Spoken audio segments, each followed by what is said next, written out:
At its very core, drug science must remain independent. This means we don't accept sponsorships. It's with the support of the drug science community we're able to do this and make the podcast in the first place. If you're able to become a drug science community member and support the show, you too will be supporting the dissemination of evidence-based drug policies. Without you, none of this would be possible. For anybody interested, there's a link in the show notes. Thank you. Hello and welcome to the Drug Science Podcast with me, David Nutt. Here we're bringing together experts and activists for a rational, honest and informed conversation about drugs. Well, hello everyone. This is another Drug Science Podcast with me, David Nutt. And I'm delighted to say that tonight I have another doctor. He's a proper doctor. He's not a psychiatrist like me. He's a man that knows about every kind of medical problem because he's a GP by training. His name is Duncan Stills, and as you'll discover in our conversation, he's a very interesting man. He brings different perspectives to medicine than most doctors, and I think one of the good things is that he's gradually getting other doctors to understand why he does that. Well, that's the idea. That's the idea. Lovely. Well, good to see you. Obviously, we've met a few times at various meetings that you have, which relate particularly to the use of psychedelics, and we'll come on to that later in the discussion. But tell us a bit about your career. Tell us how you began or how you got into medicine, and then what made you decide to move into this field, which you tell me is called integrative medicine. So, yeah, well, I suppose it was a circuitous route. I mean, I came to medicine late for a start anyway. So my first degree was in modern languages. And I suppose that's relevant in a way because I do see, well, obviously communication is key to being a doctor, but especially the area of medicine that I've moved into is, as you say, integrative medicine, which is this intelligent combination of conventional medicine together with lifestyle and complementary approaches. And within that, I find that, sometimes people are speaking different languages. There is this very biomedical model that people are talking, and then there's also people within the complementary fields who have their own kind of philosophies of health and ways of thinking. And sometimes the two sides are antagonistic, they don't meet, and they certainly don't speak the same language. So I see my role actually is helping people from different sides of the health spectrum talk to each other and to understand each other. So yeah, I'm really interested in how that we can get the best out of every possible model. I by no means reject conventional medicine, with all the incredible wonders it has brought. And nor do I wholeheartedly accept every possible weird and wonderful thing under the sun. It's about sifting through the nuance and finding an intelligent way forward, I suppose. Well, yes, tell us a little bit more about that. Presumably you went into medicine thinking, well, probably not knowing much about medicine, but thinking you knew what a doctor was, and then you qualified and then you went into general practice?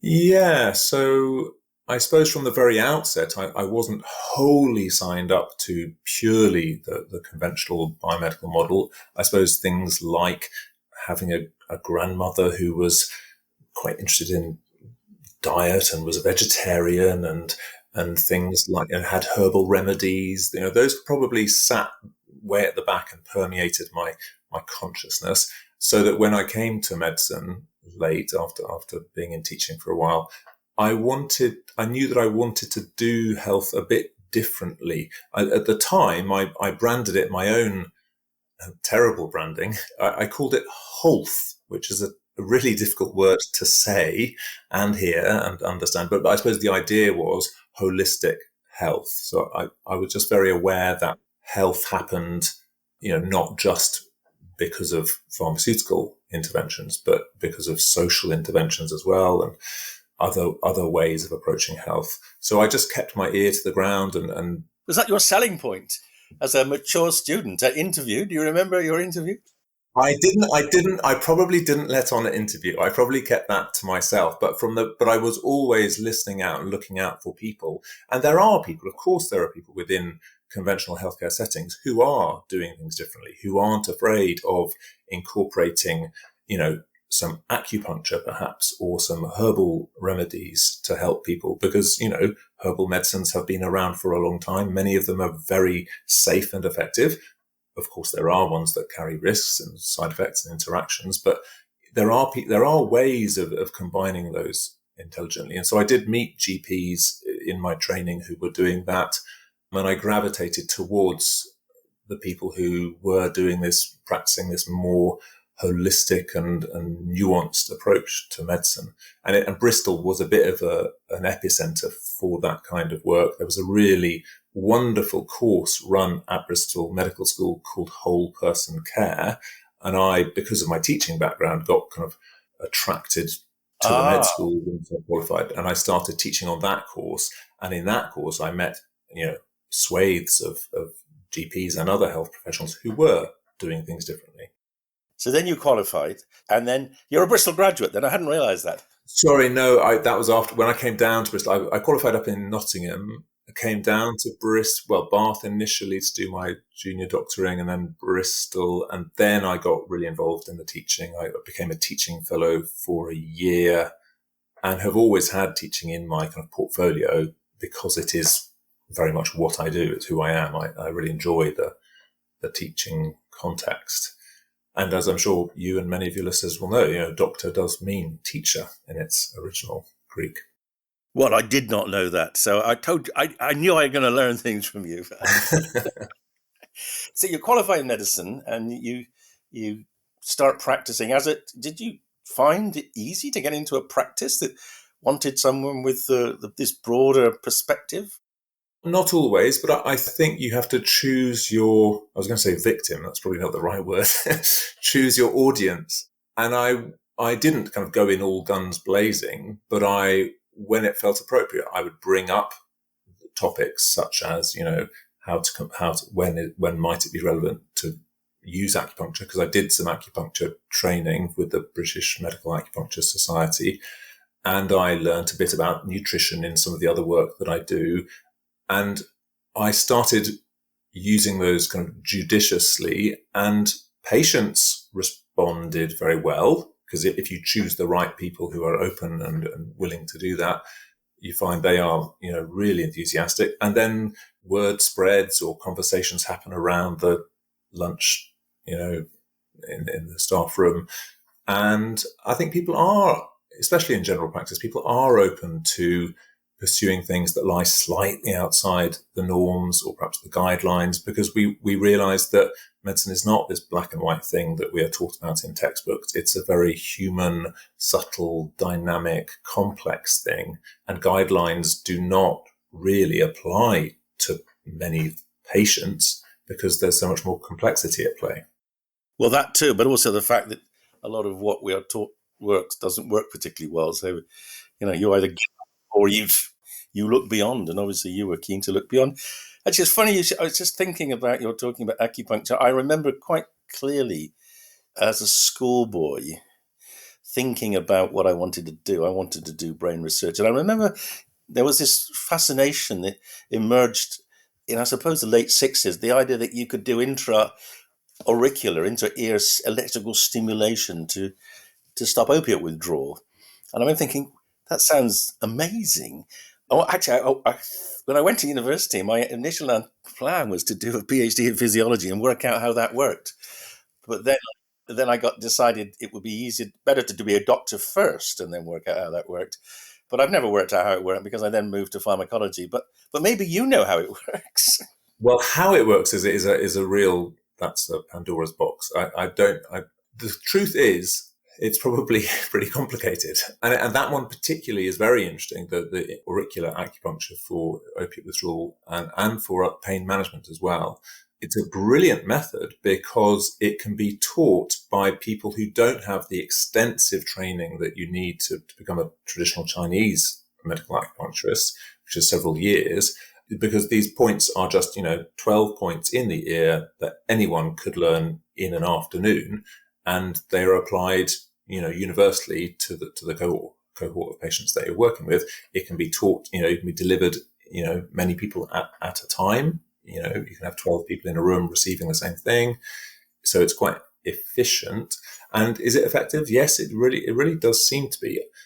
I don't know how it works, but one of the things I was really interested in the British medical acupuncture training was that they said historically, initially, when Western medics started using acupuncture, they used it purely locally. If you had a knee problem, you stuck the needles in the knee. If it was a neck problem, needles in the neck. But they weren't getting quite the same results as TCM, traditional Chinese medicine, which uses some local but also some distal points. And the Western medical approach couldn't really get their head around the fact that using a needle somewhere else that didn't seem obviously connected, how that could possibly work. But they did start using exactly the same points that are used in the traditional Chinese method, and they do get better responses. And they don't necessarily explain why that is, but they just accept that it is the case. I mean, I still find it weird that, given we've got thousands of years of knowledge from China and elsewhere, and we've got modern people like you using it, why it isn't more part of the current portfolio, and why it isn't better research. Is that because we've become far too pharma-centric? I mean, that's what I would say. And I suppose when it comes to research, so much of the research is funded and directed towards pharmacological interventions because that's where the money is, and it's quite expensive to do really decent trials. Who is going to fund the acupuncture research? And there is a fair bit of research out there, and you are getting, there are some guidelines that do include acupuncture as a kind of second, third line intervention. Interestingly, things like migraine, it's got better evidence, according to Cochrane, than third line topiramate, and yet it's not in the guidelines because it has an equivalence. Well, because it's what is the reason? Well, basically, it is as good, if not better, than topiramate, but they can't put it into the guidelines for some technical reason, which I'm now blanking on. So, how do you get it?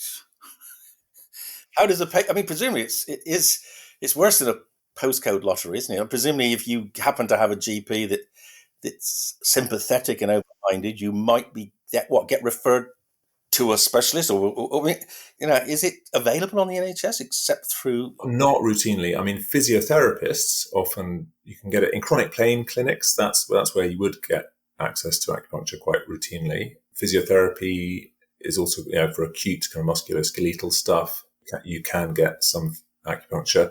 But in primary care, you might be lucky and get someone who has the extra training, but it's a remarkably simple training. If you are qualified as a physio or a doctor or a nurse, you have the kind of basic physiology and anatomy and patient care training. You can do a 2 weekends course. So they're 2 full days, 1 weekend, 2 full days, another weekend, and you are good to go. And that is a very thorough and safe training, although it doesn't go into the depth of rationale and philosophy that you get if you were traditional Chinese trained, but it's a safe and effective way to get the training. So I'd strongly advise anyone who's interested to look into that. And I suppose it's not so expensive going privately, is it? But of course, you just don't know whether going private. I guess people don't know that they can get it. You have to be careful about recommending that as a GP, but certainly some people who are disabled by whatever condition it is and are not able to work for a week or 2 or 3 are very happy to pay for 1 or 2 sessions privately if it enables them to get back to work. That is cost effective for the state as well in terms of hours, days lost. Well, absolutely. I'm just thinking it might be. It's given these enormous pressures we have on the NHS at present, it would be quite wise to review inexpensive proven treatments that we've kind of forgotten about or never even bothered to learn about. Yeah, here. What's your sense of its utility for other psychological problems other than opiate withdrawal? I mean, do you think is there? Oh, that's interesting. I mean, I mainly used it for musculoskeletal conditions and migraine. What are you thinking? Are you thinking more kind of mood-related disorders or? Well, I was just wondering how I clearly know very little about it, and I'm interested in whether it has, what the range of utility might be. I don't know. Yeah, I don't know much about in the kind of psychiatric domain. It certainly can be used to help with fatigue, to help with insomnia, to help with things like peripheral neuropathy. So I do a lot of work in the cancer field. I work for an organisation called Penny Bron, a cancer care charity, and when we provide integrative advice and approaches to help people either prepare for treatment or during treatment or recover from the after effects of treatment. And acupuncture is one of the really solid ones, because we don't have very good ways of dealing with peripheral neuropathy, but acupuncture can certainly be helpful. Wow, I generally did not know that. Yeah. Intriguing. I'll have to think more. Maybe I should resurrect my interest, because presumably you're saying it's got to be one of the easiest things you could. Well, I'm going to say scan, but I guess those needles are probably magnetic, aren't they? So you probably couldn't do it in an MRI scanner, but you could do it before and after in an MRI scanner and find out. You could. It would be very interesting to see what lit up as well. In the brain, how does it target pain centers? How does it? Yeah, I mean, it seems to stimulate certainly kind of microvascular responses. Oh, interesting. That I think I can imagine how that might help with peripheral neuropathy. And there'll be local inflammation there to some extent, which is not a bad thing. Yeah. Oh, I see. So for peripheral neuropathy, you're targeting the neuropathic nerves. I mean, I don't know that. I don't know the mechanism, but I'm just freewheeling. I could imagine that could be the case. Yeah. It's intriguing. So you started teaching in Bristol, and I think our paths might have crossed then, because we had quite a progressive professor of general practice called Debbie Sharp. Yes, Debbie Sharp, a remarkable. No, I only met her very briefly. It was her colleague Trevor Thompson, who is now professor of medical education. Yeah. So he was my guru and mentor. You set up a course, didn't you? I remember that a course was set up, in which you were part of, and trying to get medical students to think more broadly. So I've run integrative medicine courses for people. It's not core curriculum. It's kind of student choice projects. So I've run quite a few of those on nature-based health, on integrative medicine. I run one now on psychedelics. Yeah, so I've done a fair few. And how do you find medical student? I mean, obviously because it was choice-based, you were presumably getting the ones that were interested, but yeah, I mean, there's been great enthusiasm. In fact, the core bit of core curriculum that I did teach on, which was this whole person care course, which was headed up by Trevor Thompson, that was very interesting because over about a 10-year period, maybe not quite as long, but roughly 10 years, I taught on it. And to start with, there was always a not insignificant minority of the students in your class of 12. You'd have 2 or 3 who would be deeply, darkly cynical. And that could really affect the teaching, because we were trying to get across ideas around, the humanities and the importance of art in medicine and the art of medicine, and then complementary approaches and things like that. And, 2 or 3 people in a class could really upset the balance and would make it quite difficult to get these ideas across. And over the course of 10 years, that really changed, so that when I left teaching on that course, or when the course closed, you would often not have anyone in the class who was closed to those ideas. They would be actively pursuing and already interested. So I think the generations of people coming into medical school now probably are different. I think society is different. We are looking more broadly at how to do health. Yes, well, you obviously contributed to that as well. So, and then what did you move on to then? So then after, I still teach a fair bit at the med school on these student choice projects, but more recently I've been involved in setting up a course for healthcare professionals to learn about integrative medicine, so that this kind of combination of conventional with complementary and lifestyle. So that's been running for about 7 years, based at the National Centre for Integrative Medicine, which is a Bristol-based organisation, but with national, in fact, international aspirations. So you can get a certificate. It's a kind of postgraduate training. It's a diploma. Yeah, it's a diploma. It's a proper 2 year. It's really in depth, and I myself would love to do the training, but I've been involved in the delivering of it. But it's a very broad ranging course, looking at the history and culture and context, and also the different approaches that you might want to combine, bring into your practice. But then also, how do you go on, and if you want to set up your own practice or conduct research or innovation in the place where you are working within the NHS. So we're training cohorts of health professionals, doctors, nurses, physios, osteopaths, life coaches, all sorts of people to go out into the world and start doing this. Is that supported by the NHS, or do they have to pay for themselves? Yeah, we've got, plenty of consultant orthopedic surgeons and GPs and other, almost every specialty gets represented at some point. And some people have got, grants from their funding bodies, NHS funding, to come and study this and bring it back into practice. So not all trusts, but certainly there must be some people, some specialties, some trusts that are supporting it.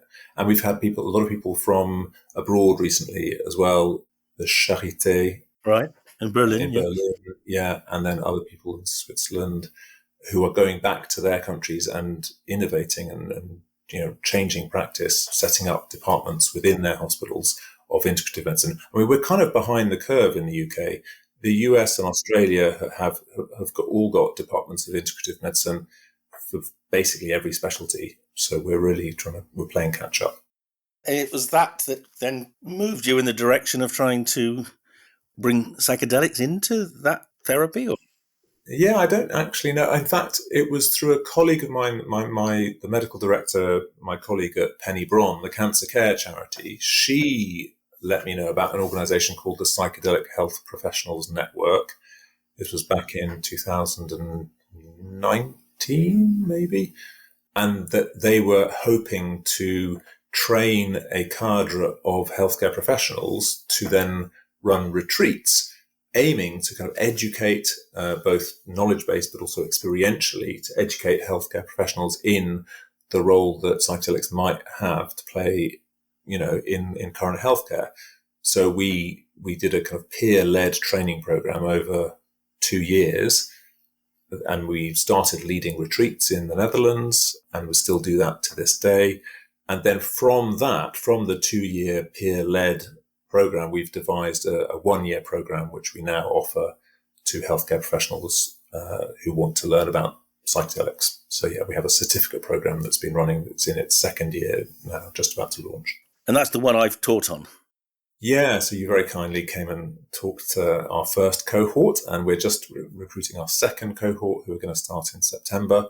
Yeah, and it's been really, really exciting. It was an absolute delight teaching on your course. I mean, it was a remarkable number of people, and and also you do draw a crowd, David. I have to say, it's quite a coup to be able to say yes, and we've got David Nutt coming to teach. So people were, understandably excited. Well, I won't take that credit. I think you've probably just chosen a topic which is clearly, something of interest to a lot of healthcare professionals. But it's not a bold thing to do. I mean, did you get any resistance from setting it up? I mean, were you concerned you're breaking the law? Going to get disapproval from whoever employs you? No, I'm not too worried by that, because we are very, very clear. We are totally above board. We want to be cleaner than clean. We are very careful about the kind of legality and staying above board. And we really focus on safety as being like the predominant thing that we want to put front and center of our training. The reason we're doing this is to make sure that patients or clients or people who go abroad to go on retreats can do so in a very safe way. And anyone who works in this sphere needs to be putting that at the very center of what they do. So that's kind of one of our main helical themes, is around safety and ethics. So I think maybe if people had a problem with it, they would soon be satisfied when they talk to us about what we're doing and the kind of tone of what we do. So I'm not worried about that. So the vision, maybe let me just see if I've got it right. The vision was, let's bring together healthcare professionals who are interested in the potential, the concept of psychedelics for healing.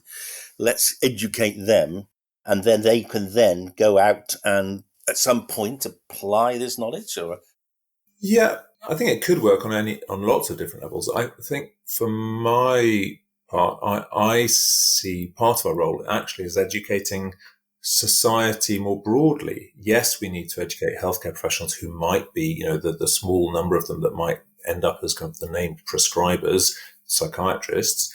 But I think we also need to educate society more broadly to be ready to accept these new stroke old medicines and to know how to work with them and not to be kind of laden with the stigma of the war on drugs from the 70s and 80s. And also, I've certainly seen people on retreats who, because I also work as a retreat facilitator, who perhaps don't get the most out of the experience because they come from an environment, home or family or friends, where they can't talk freely about these things. And so they're not able perhaps to do the necessary kind of preparation work and embed it in their lived experience at home. And they come over to the Netherlands, have a retreat, which is often very profound and full of important insights and potential benefit and growth. But then they go back to a family or a home societal setting where, again, they can't really talk about it in its fullness. And I think that's a real shame. And I think that denies psychedelics some of their potential for good. Well, yeah, let's just go into each of those a little bit more then. So just explain to the listeners what you actually did to facilitate people having experiences. Was you actually brought people together and then you arranged for them to be able to go as a group to retreats in the Netherlands, I believe. Was that right? That's correct. Yeah. So just tell us a bit about how you achieved that, because that's not a trivial thing to do. Well, I suppose I'd give a lot of the credit to the person who established the PHP, the Psychedelic Health Professionals Network, James Hawkins, who is a medical psychotherapist. He has been kind of researching and staying abreast of the research that's out there, and has been very excited for the potential for these substances to impact positively on health. And he has been keen to lobby for that information to be more widely disseminated and for licensing and legislation to be changed to allow for the wider use of psychedelics. And he thought it would be very important for healthcare professionals as a body to know more about what these substances, what potential they held. So he did a lot of talks, a lot of education. He ran journal clubs and then had the idea that actually running retreats would be a very important way of getting the information out there, because it's all very well understanding the theory and looking at the data and knowing the facts, but actually having a psychedelic experience, I think you will understand, or you'll certainly, some of your listeners will understand, that's a fundamental way of getting someone on board, really understanding the potential for these substances. So he started putting out information and advertising, I suppose, to healthcare professionals. If you want to learn what these things are like, why not come on a legal retreat held by people from your own kind of tribe? I suppose that was the idea, that we as healthcare professionals could give the legitimacy and perhaps a sense of safety as well. And sure enough, it was actually a really lovely blend of healthcare professionals and non-healthcare professionals who heard about these retreats and then signed up and came over.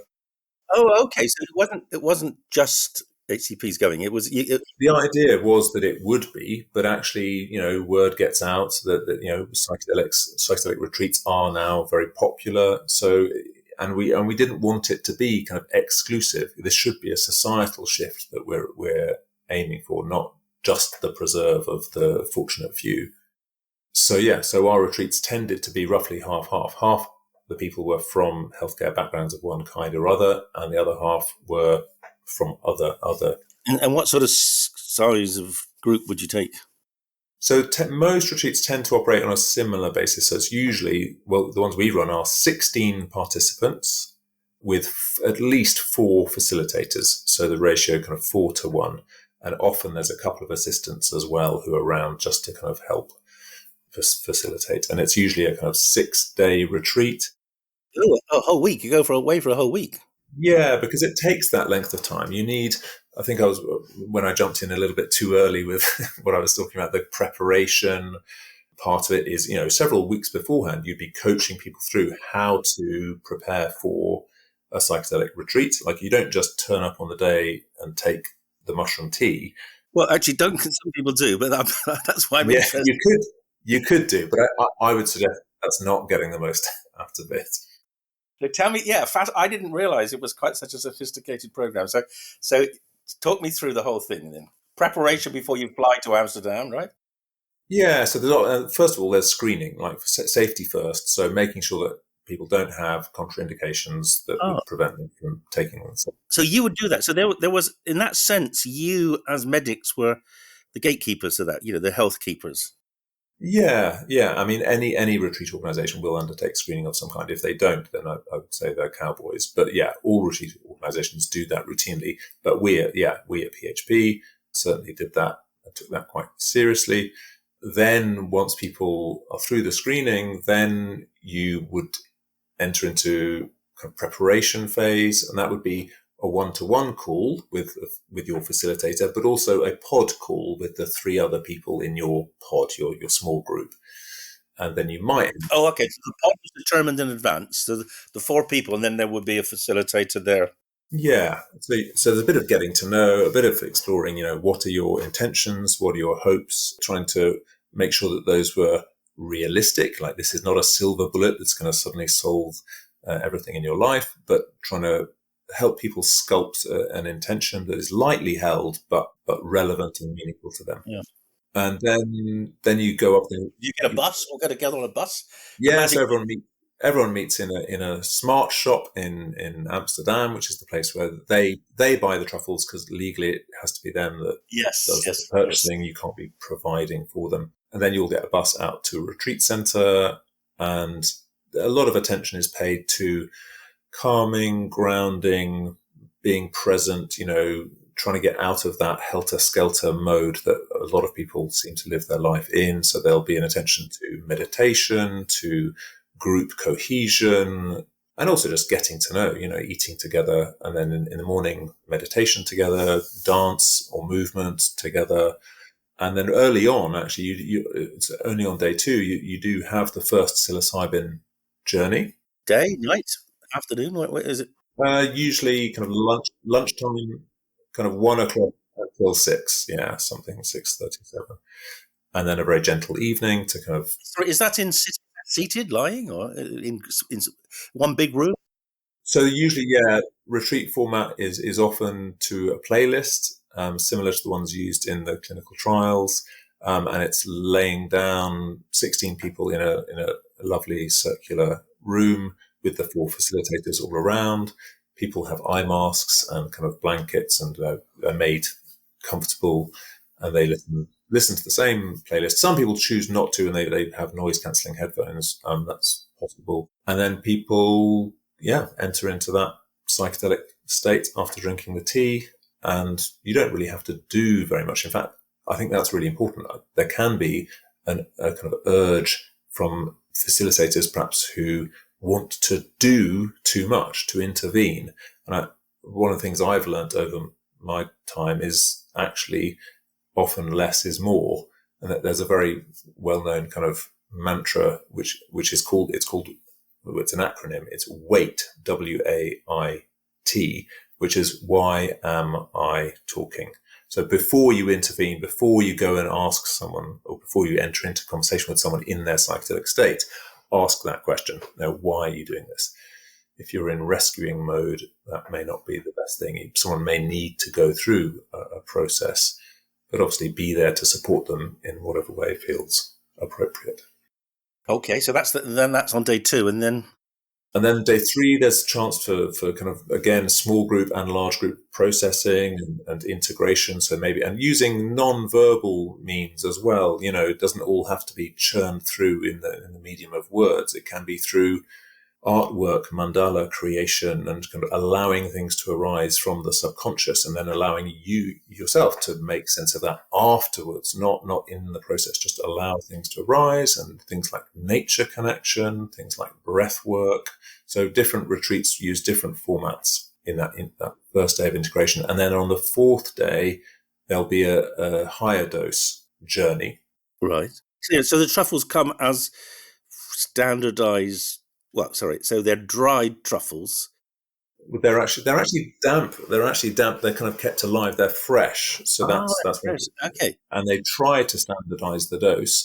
Right. You kind of 22 grams of psilocybin. Of that will be about. Yeah. That's a 20 5 milligram of psilocybin. Okay.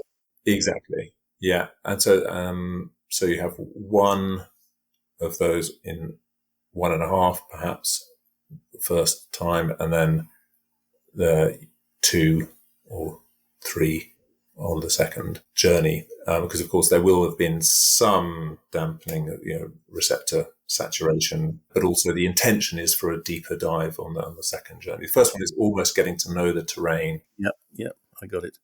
And is there so in the 6 days that you have 2 trips, yeah? Yeah, and then at the last 2 days are all about integration and preparing for going home, because that's really where the important stuff happens. That a lot of people focus on the bells and whistles of the magical, mystical, bizarre experiences of the trip, but as you and I know, and I'm sure many people listening, it's actually what do you do with that information? How do you make sense of it? How do you incorporate it into your worldview, into the life that you live when you go back? So there's a big emphasis on integration work in the couple of days we have at the end of the retreat, but also in the weeks afterwards. There'll be a one-to-one call about a week down the line, and then there'll be a group call about 2 weeks down the line, and then there'll be a whole group call a month down the line, just as a way of tying things together. It's really interesting to hear you talk about it. I had no idea it was quite as sophisticated as that. So I've just come back literally yesterday from a meeting in Warsaw with Ukrainian therapists who, it was only women therapists because they wouldn't let the men out. The men were on Zoom occasionally, every now and then it went down because there was an electrical failure, bombs and things. This was a meeting coordinated by a European group called Perea, which is a psychedelic access and research group, and it was an attempt to begin to start a discussion of how we might use MDMA and or psilocybin to help people in Ukraine. And it turns out, I was absolutely horrified to discover, they reckon there are 5 million people in Ukraine with PTSD, and that raises a different way of thinking about how you facilitate healing. And I'm really intrigued by this model of exploration that you've just described. Seems to me a kind of somewhere in the right direction of bringing people together, so you can optimize therapists' time and costs, and also optimize the value of group therapy, and develop communities that are self-supporting. That's going to have to be part of how we deliver this. I think our medical model of a pill for every ill and just one size fits all is not how the best healthcare is created.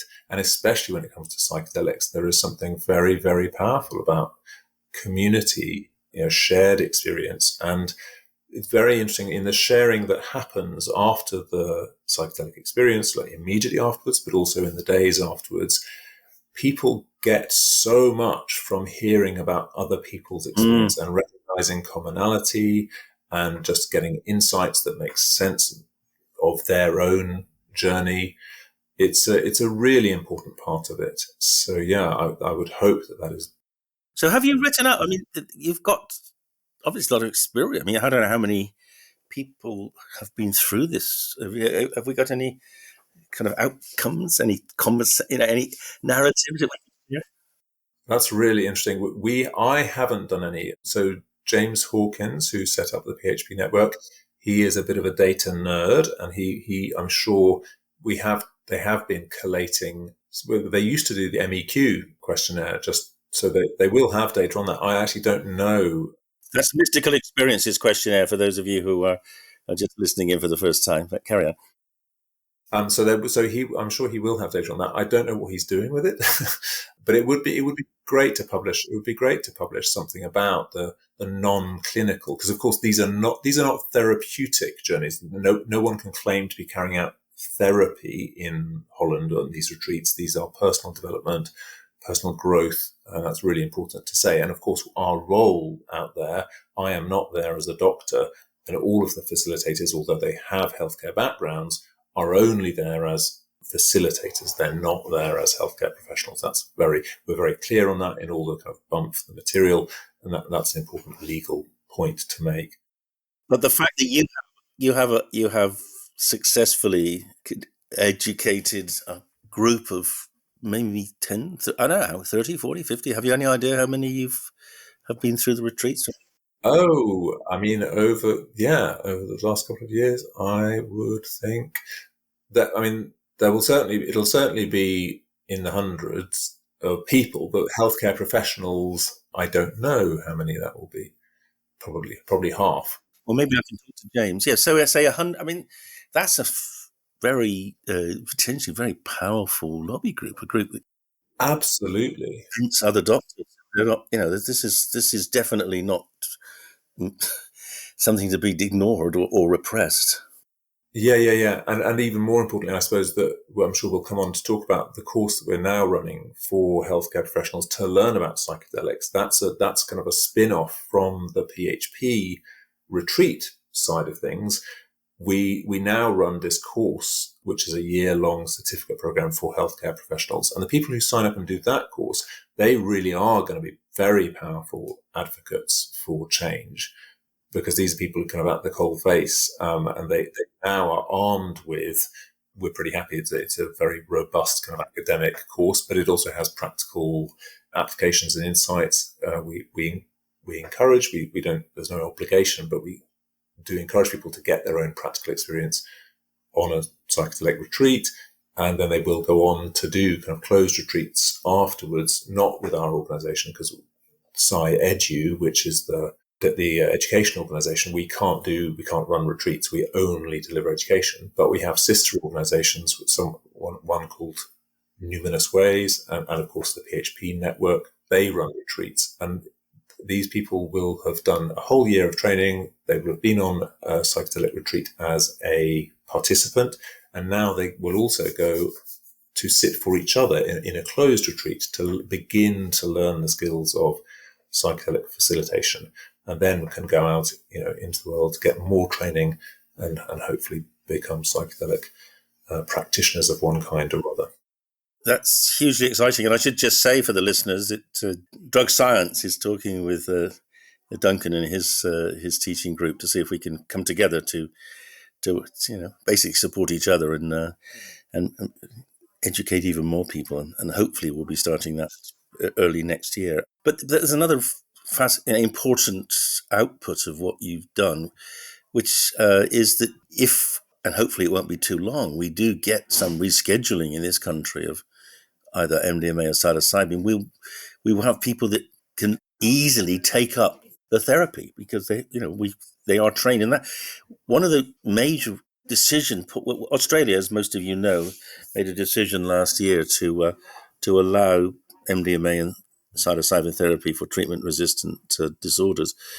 And one of the reasons their regulators agreed was because a charity called Mind Medicine Australia had trained at that point about 150 healthcare professionals through their training course, and that's important. And because without trained people, it's a bit moot, really. Why would you bother to reschedule a medicine if no one's going to use it? But now, so it's exciting that you've already achieved a similar number of people as the Australia has achieved, and you're going to be doing more over the next couple of years. So that's one question or answered. Thank you.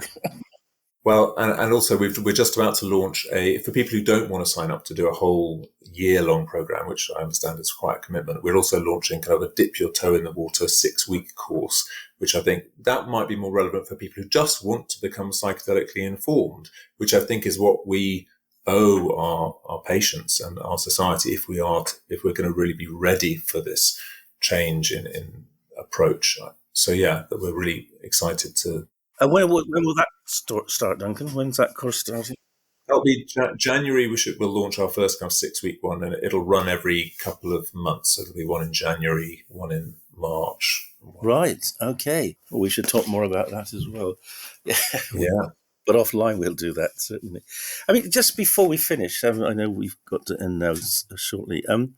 Where do you see the real possibilities, where the real value of psychedelic therapy is going to come? I mean, you've obviously done a lot of work in cancer care. Is that something you'd like to see them taken into, or mental health, or?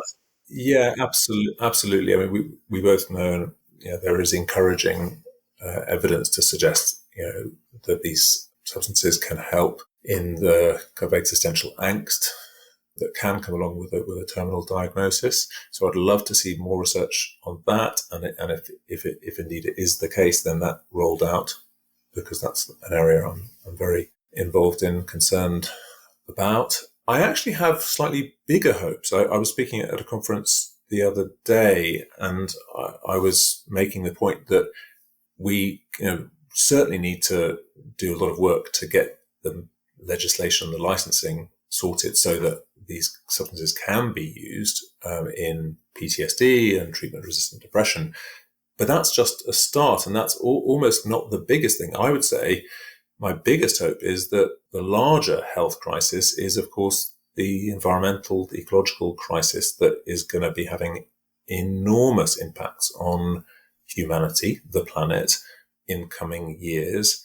And actually, psychedelics have a role to play there as well. If we really do become a psychedelically literate society and engage in sensible, rational, safe practice, as I'm sure you know, one of the common after effects of taking a psychedelic substance is a fascination, an engagement with nature, and crucially, pro-environmental behaviors. And that's not because people go in there thinking that's what they want out of it, or it's not because people are necessarily predisposed to that beforehand.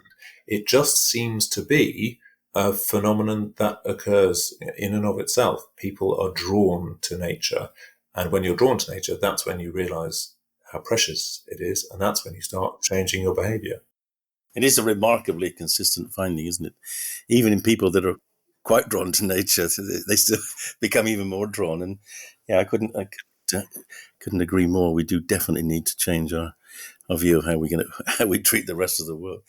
Well, Duncan, look, it's absolutely fabulous as always talking to you, and thanks for sharing this very imaginative and creative way of moving the field forward. And I hope the drug science will be able to work with your organisations and promote education and eventually bring psychedelics into medicine. And I know you will be around long enough to do that. I'm hoping I will. But thanks for the effort you're making. You have done already such incredible work. I'm really pleased to be able to call you friend and colleague. So I would love to. I will certainly be wanting to carry on the work and get the message out there. Yeah, it's crucial. Fantastic. Well, let's hope this podcast promotes a few more people to think and join you in, and maybe go on retreats, etc. So thank you very much. Okay. Lovely to speak to you, David.